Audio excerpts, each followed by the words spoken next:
राष्ट्रीय शिक्षा नीति में हिंदी भाषा के महत्व को लेकर राष्ट्रीय लोकदल अध्यक्ष और केंद्रीय राज्य मंत्री जयंत चौधरी और तमिलनाडु के मुख्यमंत्री एम.के. स्टालिन आमने सामने आ गए हैं। जयंत चौधरी के समर्थन में उनकी पार्टी के मंत्री और विधायक भी उतर आए हैं। आज यूपी सरकार के कैबिनेट मंत्री अनिल कुमार ने राष्ट्रीय लोकदल के विधायकों के साथ विधानसभा के बाहर प्रदर्शन कर प्रदेश की हिंदी भाषी जनता से तो साथ आने की अपील की ही, साथ ही इस मामले में चुप्पी को लेकर विपक्ष के नेता राहुल गांधी और अखिलेश यादव पर भी निशाना साधा। तमिलनाडु के मुख्यमंत्री एम.के. स्टालिन ने गुरुवार को केंद्र सरकार पर हिंदी थोपने का आरोप लगाते हुए कहा कि उत्तर भारत की 20 से अधिक अक्षेत्रीय भाषाएं हिंदी के कारण खत्म हो गई है। इस बयान के बाद राष्ट्रीय लोकदल के अध्यक्ष और केंद्रीय राज्य मंत्री चौधरी जयंत सिंह ने उन पर तीखा पलटवार किया। चौधरी जयंत सिंह ने एक्स पर स्टालिन से सीधा सवाल किया। उन्होंने लिखा कि तमिलनाडु के माननीय मुख्यमंत्री श्री स्टालिन, आप कितनी भाषाएं बोल समझ सकते हैं? निसंदेह बहुभाषावाद से आपकी जीवन यात्रा में आपकी मदद हुई है, फिर तमिलनाडु के युवाओं को उसी अवसर से क्यों वंचित किया जाए?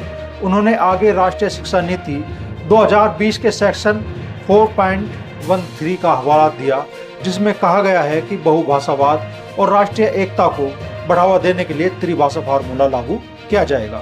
जयंत सिंह ने एक और पोस्ट में स्टालिन को टैग करते हुए लिखा, मुख्यमंत्री स्टालिन ने अब तक जवाब नहीं दिया, लेकिन मुझे पता है कि वे 3-4 भाषाएं बोल सकते हैं। दक्षिण भारत के कई महान नेता डॉक्टर ए.पी.जे. अब्दुल कलाम, श्री एच.डी. देवेगौड़ा, डॉक्टर सर्वपल्ली राधाकृष्णन, श्री पी.वी. नरसिम्हा राव और श्री के.आर. नारायण कई भाषा समझते और बोलते थे, फिर तमिलनाडु की नई पीढ़ी को इस लाभ से वंचित क्यों किया जाए?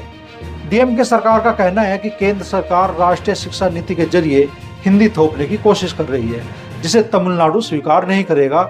सीएम स्टालिन का दावा है कि हिंदी के दबदबे के कारण बिहार, उत्तर प्रदेश और मध्य प्रदेश जैसे राज्यों में मैथिली, ब्रजभाषा, बुंदेलखंडी और अवधी जैसी भाषाएं कमजोर हो गई है।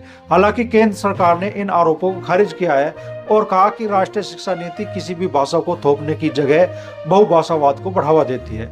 उधर राष्ट्रीय लोकदल के विधायकों और यूपी सरकार के मंत्री अनिल कुमार ने आज तमिलनाडु के मुख्यमंत्री एम.के. स्टालिन के राष्ट्रीय शिक्षा नीति को लागू करने और हिंदी भाषा का विरोध करने के खिलाफ आवाज उठाई। राष्ट्रीय लोकदल विधायकों ने इस मामले में इंडिया गठबंधन में शामिल डीएमके के रुख पर राहुल गांधी और अखिलेश यादव से अपनी स्थिति स्पष्ट करने की मांग उठाई। उत्तर प्रदेश की 24 करोड़ हिंदी भाषी जनता से भी राष्ट्रीय लोकदल के विधायकों ने अपनी भाषा, संस्कृति और सम्मान के लिए रालोद के साथ आने की अपील की।